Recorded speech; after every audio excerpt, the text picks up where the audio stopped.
Okay, we're good. I'm Emily Mortensen. I'm Hannah Hyder. I'm Kim Tafua. I'm Thessaly Nicolason.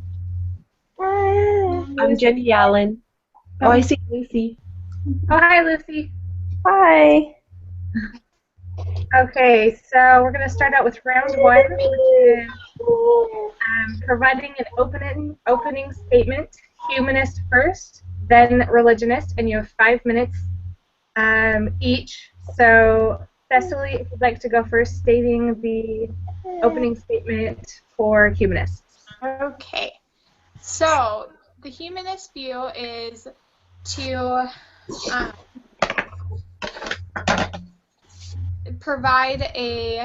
we have a responsibility to live ethical lives of personal fulfillment that aspire to the greater humanity. We want to make humankind's goal for each person to become an ideal as well as practice a citizen of world community. We want to we're committed to treating each person as having inherent worth and dignity. We are humans by nature, are social creatures, and we find meaning in relationships. We endeavor to establish the conditions of a satisfactory life for all, not merely for the few. We believe in distribution of nature's resources and the fruits of human effort so that as many as possible can enjoy a good life. We believe that all associations and institutions exist for the fulfillment of human life. Humanity just kidding. The ultimate goal should be the fulfillment of the potential for growth in each human personality, not for the favored few, but for all of humankind. Only a shared world in global measures will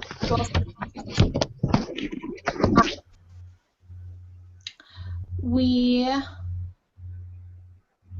are hoping for developing the goals that we have and further working for the goal of human life to be sustained, and we hope that we claim that we need an affirmative and hopeful vision, and that's all that I can. That's good. That's right. And Jenny, if you'll provide our opening statement for religionists, and you have up to 5 minutes. You don't have to fill 5 minutes. You're good. Okay, I will try to keep it under 5. No, just kidding.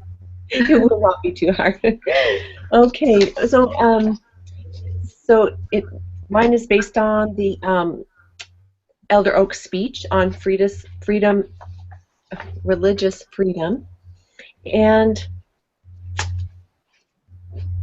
I guess the premise, just like the highlights. Is it okay if I take it from the Q&A with Elder Oaks? Okay. I didn't know if I had to stay with the speech, because if I was going with his talk, it was he talked about people are the source of government and power.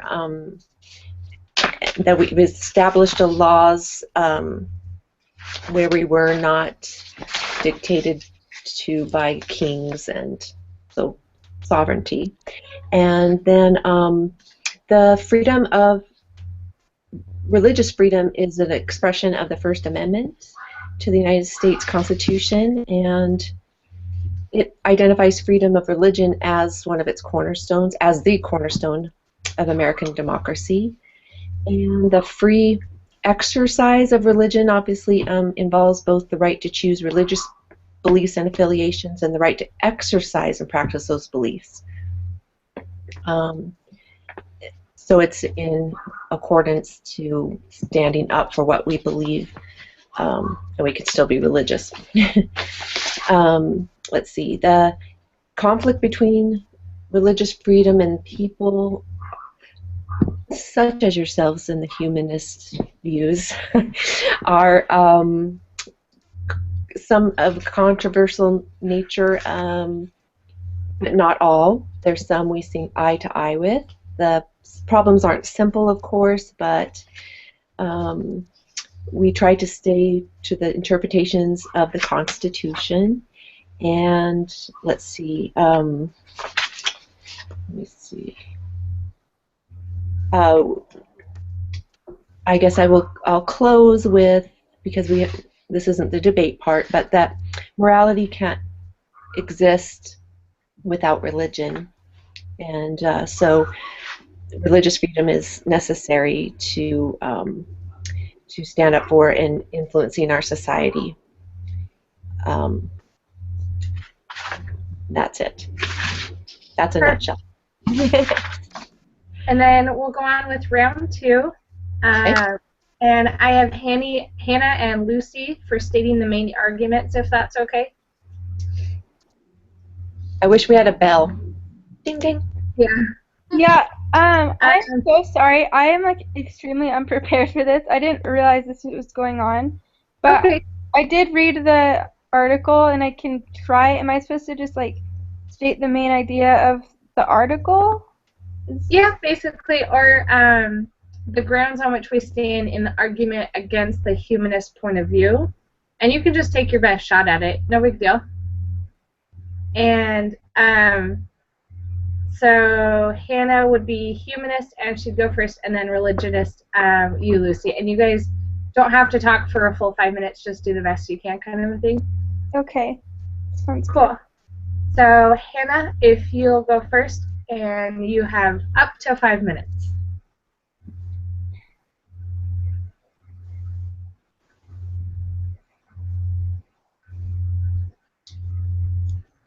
I think you're muted, Hannah. Sorry, I muted it because my son was. That's okay. Okay, so what I said was I have a few points. I don't have obviously 5 minutes because I've been busy. But so what I with was one is that it's really good that man is becoming aware that he is alone, and that it's responsible for the realization of the world. So he is responsible for his dreams, and that only like within himself he will get the achievement and the power that he wants. And also that to get the fulfillment of human life, the religious humanism will help that. What else did I have down here? Was I supposed to answer the open question if it's like open to other views? Is that the question was open, or no? Is that for the discussion board? Because I have stuff for that. It's just the main argument for humanism. Like, why is humanism good, basically? I thought it was the other question, so I had the wrong question. But I think it's a good point for the humanism is that it helps you. I think it helps you be aware of others and other views, and so that is a great thing in the world. I feel like a lot of people can be selfish, and so that will help you to, I guess, understand others more. That's kind of all I have. I wrote the wrong thing. You're fine. So that's basically what I have, what I've written down. That's great. You want to give What I have is it's not going to be very good. I am so sorry. In Elder Oak's talk, I guess I'm just defending religious rights. Is that what it is? So in Elder Oak's talk, he stated some things from the from Congress and like the Constitution. And the first thing that I think is very relevant and that I really liked, he said the First Amendment reads, "Congress shall make no law respecting an establishment of religion or prohibiting the free exercise thereof. And for the rights and protection of all flesh, the United States Constitution includes in its First Amendment that guarantees free exercise of religion and free speech and press. So, and this, the guarantee of the free exercise of religion, which I call religious freedom, is the first expression in the First Amendment to the United States. As noted by many, this preeminent place identifies freedom of religion as a cornerstone of American democracy. So I guess it just talks about it in the Constitution, and those are things that or that are being sort of taken away from us in this day and age, and we need to be fighting for those freedoms and standing up for what we believe in, and not trying to be politically correct, but to be but to stand up for what is true and righteous. And that's all I have. That was great. Thanks, Lucy.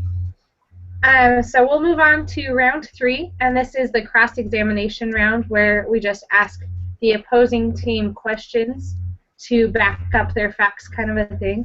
So we have Kim and Jenny doing this one, and you actually have 10 to 15 minutes. And honestly, I think since this is the largest chunk of our debate, if you want more input, it's 1:30. If you want more input for an answer, Jenny or Kim, just let us know, and then we can jump in. So, Kim, if you'll go first, you ask any religionist questions you have, and then we'll switch to Jenny after 7 minutes. Okay, so Jenny brought up the point that freedom of religion and free exercise in our being able to exercise our religious beliefs, and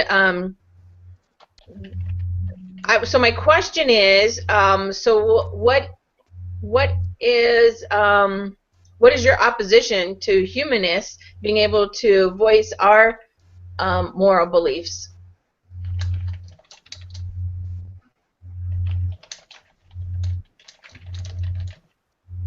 Great question, Kim. Sorry, I couldn't find the screen to You're muted. to unmute. Yeah, oh my God. Okay. So if I understand correctly, your question is what is our opposition, or what are we opposing of your views? Yes. So saying that you are for the free exercise and practice of religion, and so what would you be against what we propose and what we believe as humanists? Okay. Well, on that, I would think that primarily it was that though we consider religious forms, being on our side, or our forum is religious, that we understand, the humanists, is that man is becoming aware that he's alone and responsible. I'm finding this under the 14th, what is it, amendment or something? Mm-hmm. Principle or something. Principle of yours, yeah. And so it says, though we consider the religious forms and idea of our fathers no longer adequate, you're saying that man is at last becoming aware that he's alone and responsible for his own realization of his own dreams. Then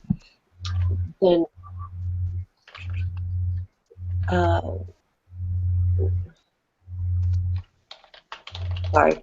I know I have a point in here. Just how it just seems kind of vague on what you're wanting against what so we. Let me rephrase that. So you're saying that everyone should be able to exercise their freedom of religion and practice their freedom of religion. So what would your objection be to what we are proposing as our values and beliefs for society. I guess it's just that. It seems kind of vague. I'm not sure really what humanists what their stance is. It's I could jump in. just because ours is organized, it just seems that it's attacking the organization, and I'm not really sure what you propose. Man is his own island. What? Emily wanted to chime in there. Oh, sorry. I got caught up in what Jenny was saying. I lost my point. Sorry. Oh, sorry. No, bring it back. Bring it back, because I'm not really making sense. Jenny, why don't you ask me a question? You know, I will. So, I love you. You're great. Go ahead, Emily. the Did you main have argument for religionists is that it creates a moral society, and humanists say that they can also do that, but we disagree. Because in the evidence shown in Elder Oak's article, where Mongolia, Russia, I forgot that other country's name, but they all had communism and found a lack of a moral base. And they wanted religion to come back in to help them build that base. And that's something that humanists can't contribute to society, in our opinion.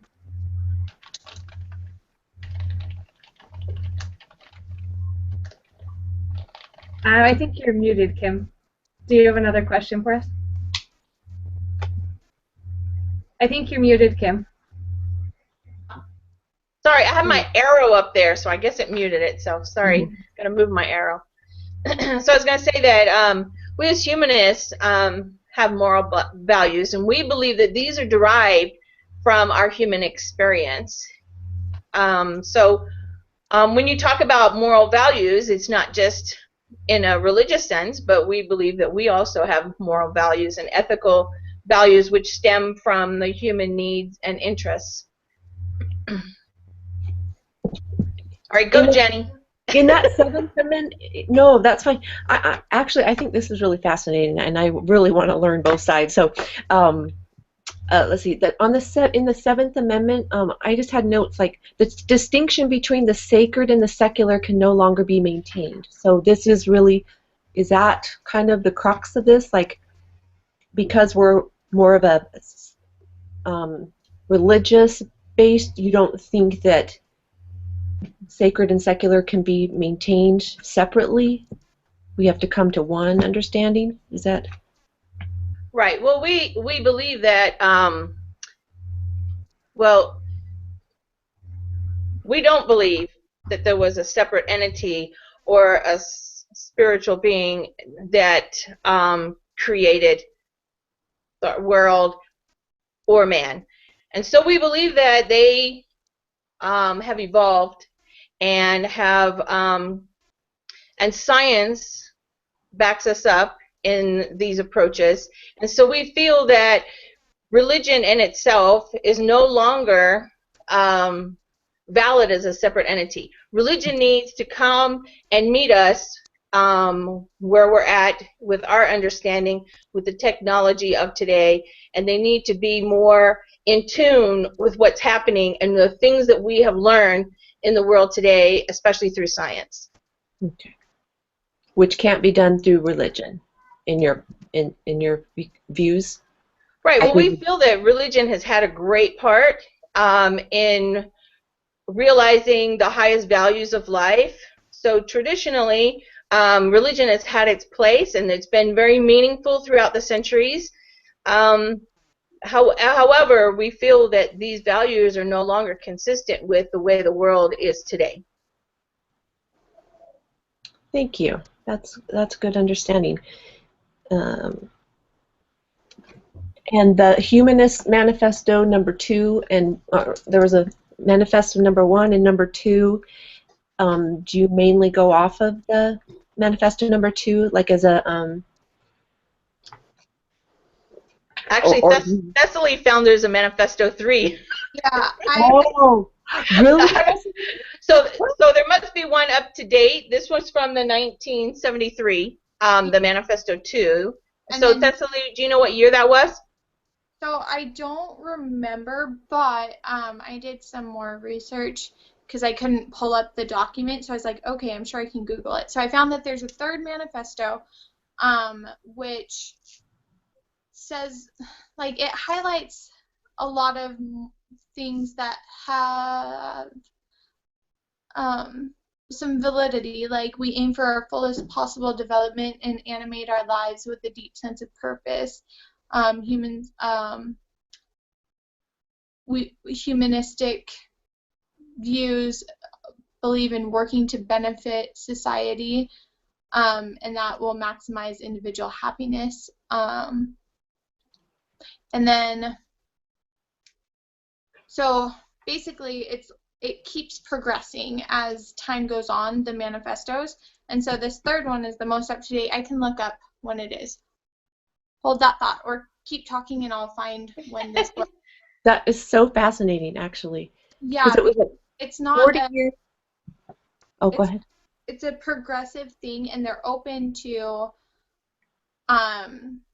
input and ideals or ideas for how to make this the humanist vision, how to make it all-encompassing. So hold on, let me look up. Mm-hmm. So there were 34 signers to the original manifesto, and so it is a small group that come together and put their ideas together to formulate these manifestos. So not every one of the humanists agree with every specific point, but in generalities, an overall view is what the humanists believe in these sections. The most current section was updated in 2003. 2003. Okay. Very recent. Yeah. So going back to your question, Jenny, about about religion and stuff, I wanted just to point out that when I was talking about how we don't feel that religion kind of has its place, is because we kind of feel like that it is one focused. So one religion has a focus and a purpose, and we want to look at more of a global type of an approach. We want to look at all beings. We want to look at everyone's well-being and being able to help people progress and be able to achieve their individual happiness and joy in this life through the things that they do. So we just feel that it's too centralized in the focus, and we want to expand that view, that religious view. Very nice. Well, we have some commonality because we also believe that we're all individuals and we all have our free agency, and so I bet we could get closer together on that. But we still stand true to the religious beliefs that were found, even from the Bible, and then specifically in our religion, the restored gospel. But okay, very nice. Let's see. We have about 2 more minutes if you guys want to do one more question. Yeah. You have one, Jenny? I had one. Go ahead if you. So let's see. So how is your religion and religious view on having a world order based on a transnational federal government and international courts? Looking at a global perspective. Well, peeling back all the layers, I guess, and because there's a lot of subtopics, but I think just as far as nationally and globally, it's the preservation of family ideals and just being able to have the freedom to balance this free speech with freedom of religion for all people. So do you believe we should all be one united world community? Or do you think that would cause a conflict? Because we believe that there should be international laws and international courts, and we should all be under, one basic guideline of a system, secular and religious system. And so we were wondering, how you feel about that world community. So a world community, being that we are all created equally under the same God, so we feel that Jesus sees us as individuals, but as all equal. As cultures come into play, so like examples in the UN, the conflicts that we're having in the UN, trying to come to balance, come to meet in the middle, is hard because of different cultures, and just so understanding, respect, more communication. So I don't know how, I really don't know how to answer. Do we think that there's going to be one whole? Emily, please. So I know with this point of view, they very much favor limited government so that we can have a greater community responsibility. And having that kind of responsibility that religion fosters would create a better responsible citizenship society, versus having all a huge one big government would probably have too much power and take too much enforcement of all the laws and rules that they could come up with. Whereas the religionist point of view, we want a smaller government so that we can have more individual responsibility. But what she said. And we're actually out of time for our questions, and we're ready for round 4, our closing statement. And I have Thessaly and myself doing that, if that's okay, Thessaly. Yeah. Okay, so Thessaly first for the humanist closing statement, and then I'll go. So the closing... 5 minutes each, by the way. I won't take that long. The closing statement that the humanists would like to propose are similar to the opening, in that we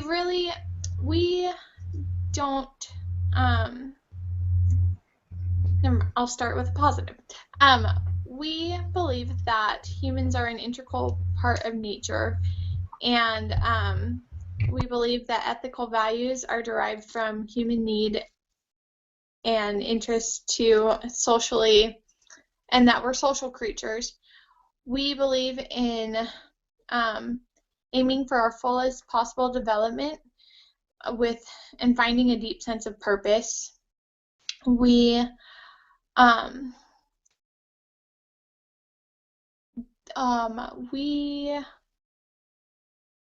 are committed to treating each person as having inherent worth and dignity. We believe that we have an endeavor to establish the conditions of a satisfactory life for all. We want for every person to reach his fullest maximum potential, and we hope that we can find ways to help. We invite others in all lands to join us in further developing and working for these goals. And this is a living and growing faith, and we are open for suggestions as to how to make world peace, for lack of a better term, be realized. So that's everything.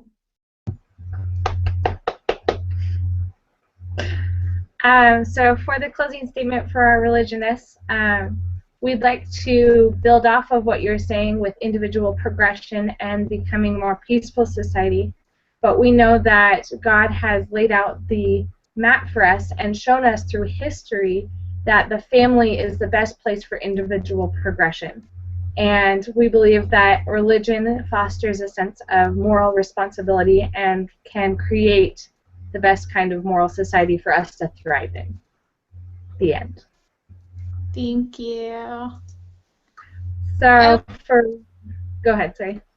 Oh, I was just going to say, okay, so wrap up time, right? Yes, wrap up time. This is not questions for debate time. So now that we've concluded our debate, we reflect on and discuss the following questions as a whole group. We have about 5 to 10 minutes to do this. And our first question is, do you think the author or authors of your article were taking the moral high ground or making a moral statement? Why or why not? Can I read the definition of moral high ground? Yes. Okay. So it says, in ethical or political settings, it refers to the status of being respected for remaining moral and adhering to and upholding universally recognized standards of justice or good. So in that respect, I think that the humanists do try to hold a moral high ground. They do believe that there's universal truths of peace and unity and aspirations and obtaining happiness, etc. And so I think that they are trying to take a moral high ground in what they're proposing.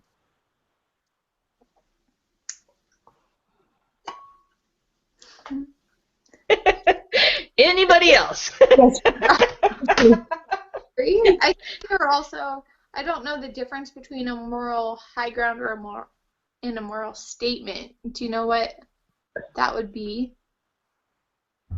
I guess with anything, they're just making a declaration of their morality, what they feel is morality, and even with the humanists, they say specifically, that that they go on their moral values, which derive from their source from human experience, and their ethics stem from human need and interest. So I think even in that ground, they're making a statement as well. Okay. What about from Elder Oaks?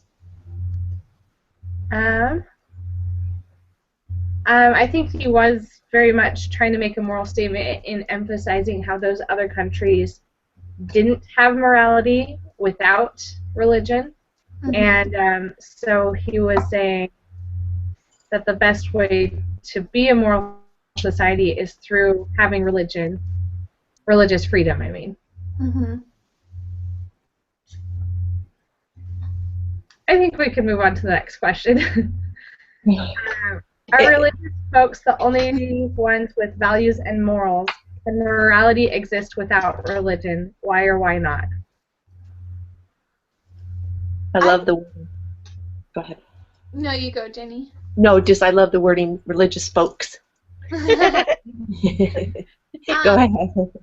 So this honestly was the most difficult assignment I've had in a long time, just because I'm so grounded in our gospel and in our religion, and so it's hard for me, and it was good for me to take this perspective,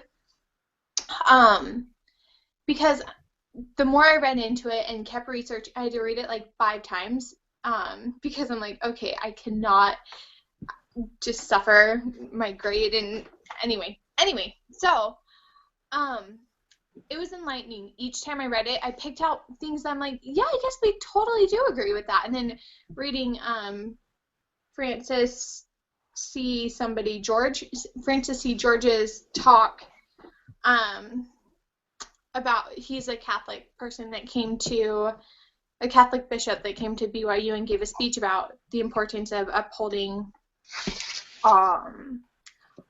morality and sexual standards worldwide, and so finding things that we agree on. And so it was so good for me to take this assignment and think, okay, what do we agree on? What can I pull out and highlight that the religionists agree with? And anyway, so I think that was a big, long, roundabout tangent, saying I think that religious people are not the only ones with values and morals, but I think that in a religious environment, that's where those morals and values are lived to their fullest potential, if that makes sense. Like, because we need Heavenly Father. There's no way around that. We need Him. And so, yes, there are still great people and great morals out there, but without Heavenly Father, we don't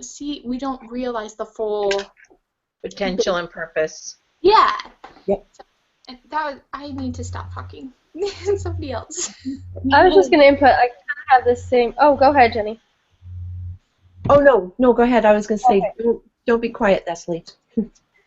Oh, I was just going to say, as I kind of agree with that, is that not just, religious people are the only ones that have those, because I have my husband's coworker.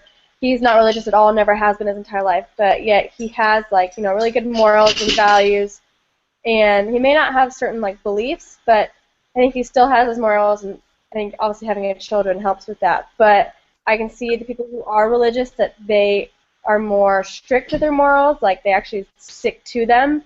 They don't say, well, they don't validate them, I think, whereas non-religious people can validate them easier. And so what Bessie was saying is I think, they take them more serious and they're more see the potential that they have with those morals, and that's kind of what I had to say. He distracted me, sorry.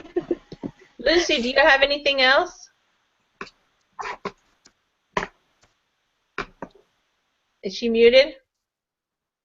Lucy. Unmute, Lucy. I don't see it muted. It's muted. I do. I see it on her figure. Oh, sure it is. Yeah. I just wondered if she had anything she wanted to add to what we were talking about.